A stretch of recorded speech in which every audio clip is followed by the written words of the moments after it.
Magandang araw mga boss.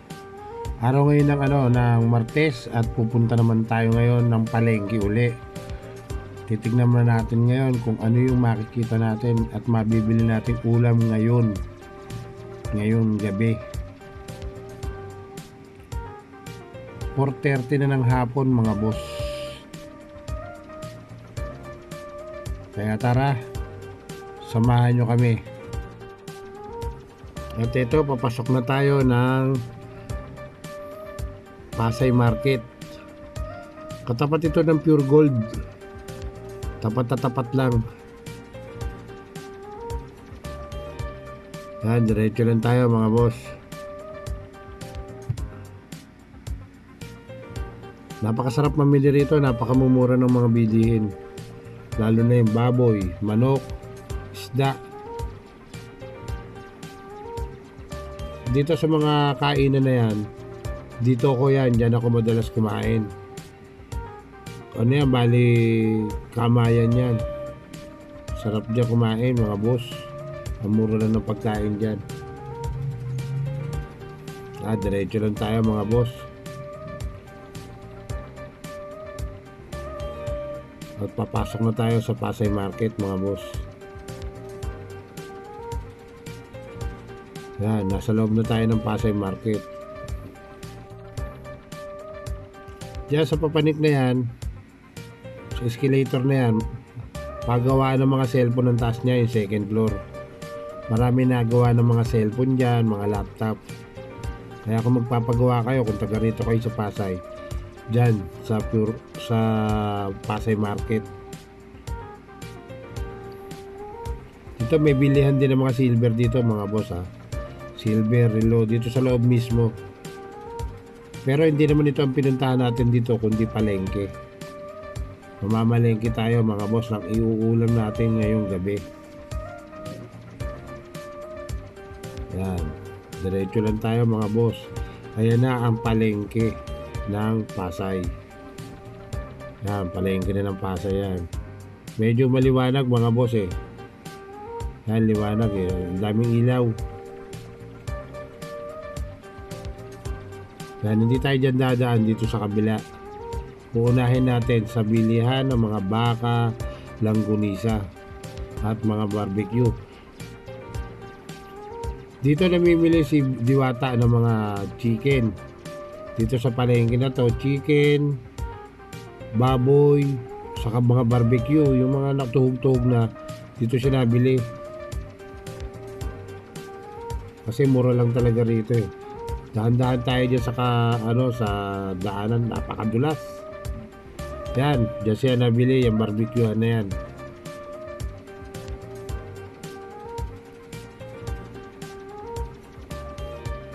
Yan naman napakalalaki ng baka dyan mga boss. Yan, maganda, ganitong oras maganda mamili dyan.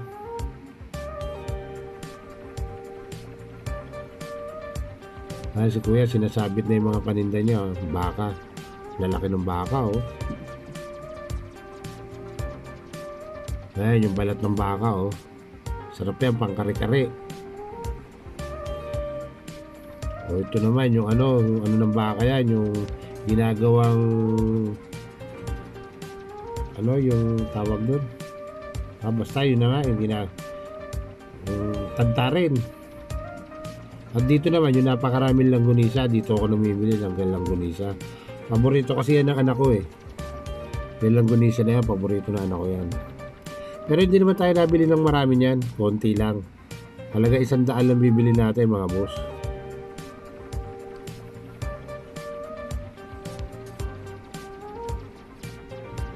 Napakarami pa namimili. Kasi masarap ang langgunisa rito, lalo na yung yung kulay brown nila. Bali smoke langgunisa yan, maraming bawang. Yung pula kasi masyadong matamis. Kaya ako yung brown ang binibili ko dyan. Kumain man ako niyan, konting-konti lang, hindi ako nakain ng marami. Malaman yan mga boss hindi yan mataba, malaman. Hindi yan katulad ng ibang langgunisa na halos pag niluto mo lumiit na. Yan hindi halos laliit. Solid na laman ng niyan. Kaya marami nabili dyan eh. Sa langgunisahan na yan. Kami nabili dyan. Andyan, mga baka na andyan. Ito, kasama ko yung aking maglola. Yung asawa ko at yung apo ko, kasama ko.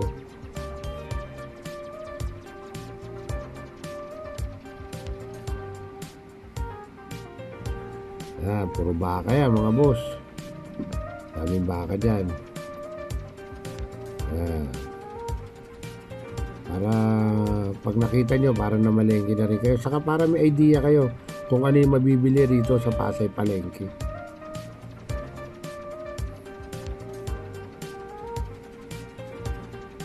Dito sa palengke na to, dito lahat murang-mura. Mga gulay, mura rin dito.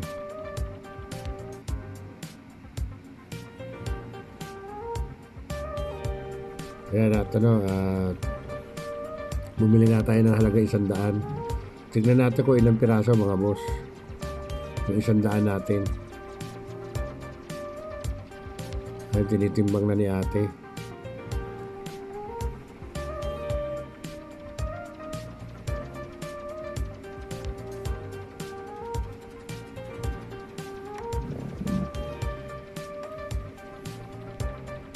Ayan, bali 6 na piraso mga boss.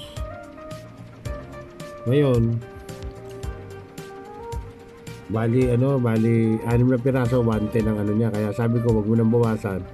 At babayaran ko na ng 110. Ito nga, at nilagay na sa plastic ni ate. Yan, lalakad na tayo. Hahanap naman tayo ng ibang ulam dito mga boss.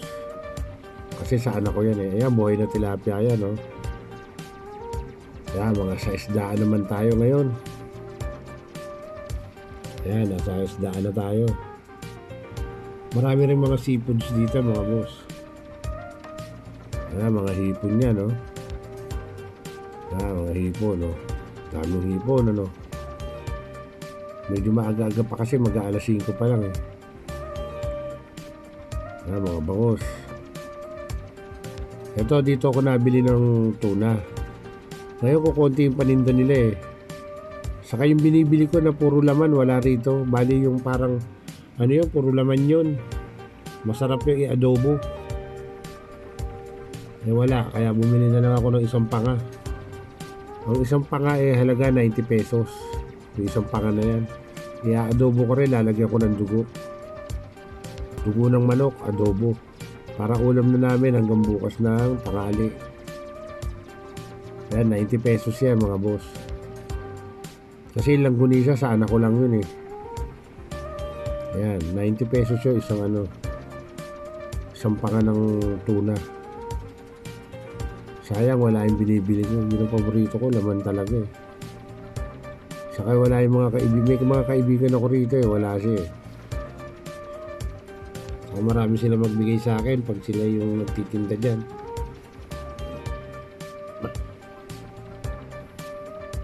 At yan o, 200 o. Ang kalahati, bali 400, 1 kilo. Alimasag. Yan, pusit, 100, kalahati, 200, 1 kilo. Ayun, dami natin mabibili mga isda rito, mga boss. Ayan, oh. Hindi naman, nakikita natin yung presyo, eh.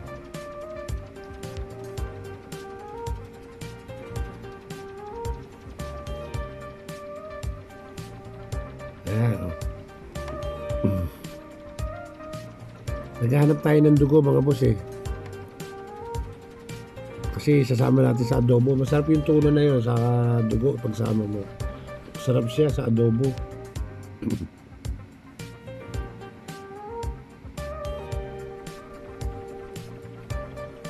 Ito, nadaanan natin yung mga isda. Kaya lang hindi isda ang ano natin eh, kundi yung dugo. Naghahanap tayo ng dugo. Mura lang dito mga isda, oh. Magkano lang per kilo. Ayan, dito sa Manukan.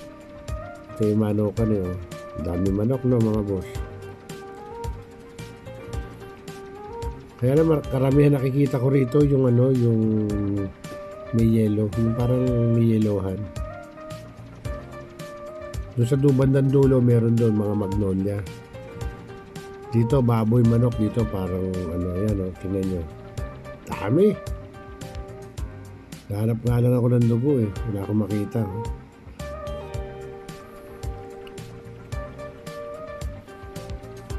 Dahan-dahan nga lang tayo sa paglakad natin dahil nga sa sobrang dulas.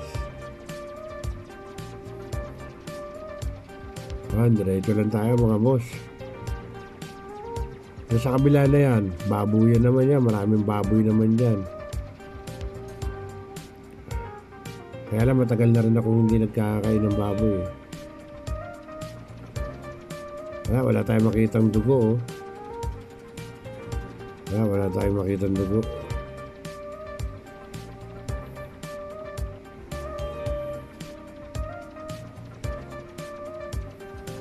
Wala. Palabas na tayo niyan mga boss.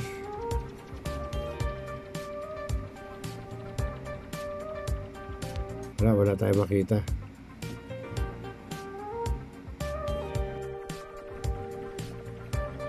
Ito at palabas na nga tayo mga boss. Wala tayong nakitang dugo. Hindi tayo nakabili ng dugo. Kaya ito lalabas na tayo. Wala tayong nakitang dugo eh. Sasama ko sana doon sa sa tuna, yung panga ng tuna. Pero sige, yung tuna na lang luluto ko, adobo. Sayang, gusto ko pa naman din yung dugo. Sarap yun eh.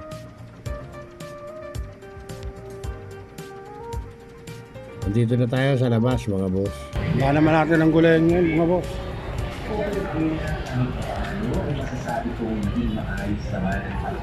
Hapon na oh. Hapon na tayo ng hapon.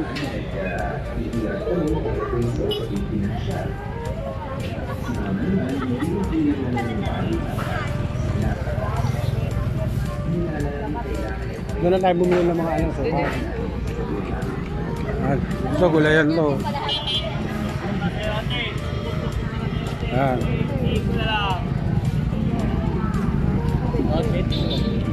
Sili. Sapo, peking o, sayote, coco. Yan sili. Dalay. Salam. Salam. May tayo sili, 10 piso.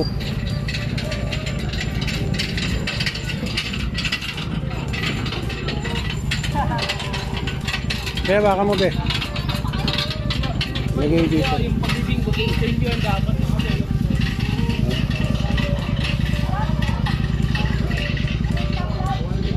20. Baling 100 na ang ano ngayon, medyo nagmura na kamatis. 100 na kilo.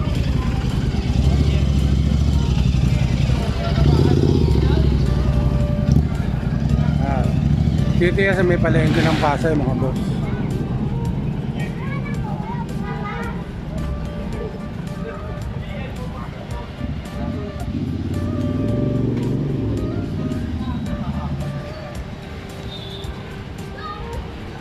Mag-aabang tayo ng sasakyan mga boss.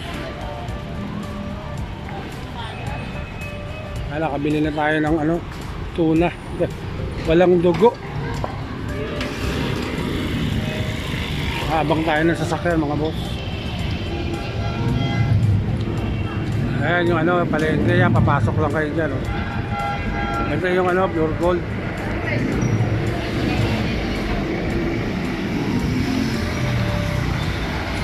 Sakay na tayo ng jeep mga boss. Ito yung yung gulayan. Yan. Ito yung mga gulayan. Yan. Ito naman yung prosesan.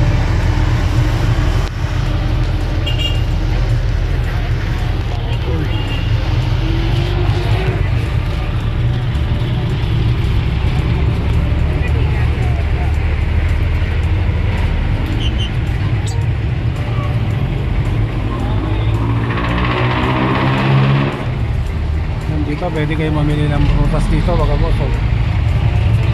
Yan. Mula lang ang prutas dito.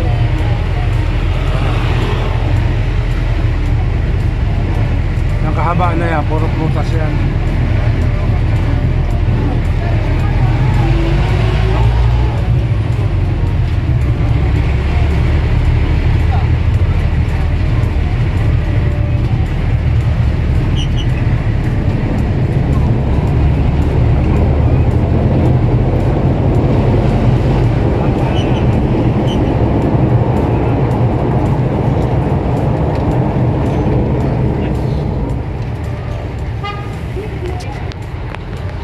na tayo ng jeep mga boss. Dito na tayo sa Rotonda mga boss. Yan, pauwi na tayo at pauwi na tayo ngayon. Yan, tatawid tayo. Ito ang Rotonda mga boss. Oh. Rotonda, Pasay. Yan.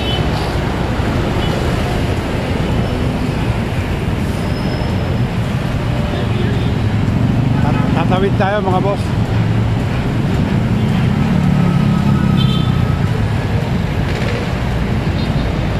Yan, pag dumiretso ka dyan, Baklaran yan, diretso na yan, Baklaran yan. Yan. Ito naman ang Metro Point. Yan, Metro Point siya mga boss. Yun ang ano, yung EDSA LRT station, yun. Yan. EDSA LRT station niya mga boss, yan. Yan. Napunta tayo ng hapon mga boss. Yan, tawid na tayo.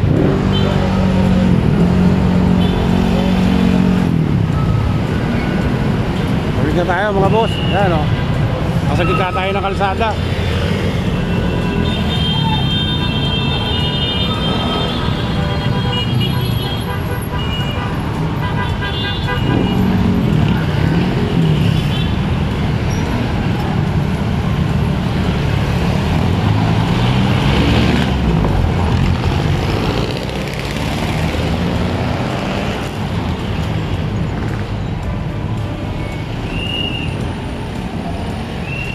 Pabaklaran na yan mga boss yan.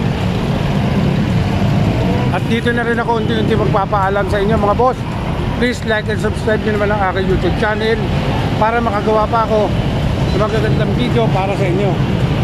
Hanggang sa muli. Bye bye.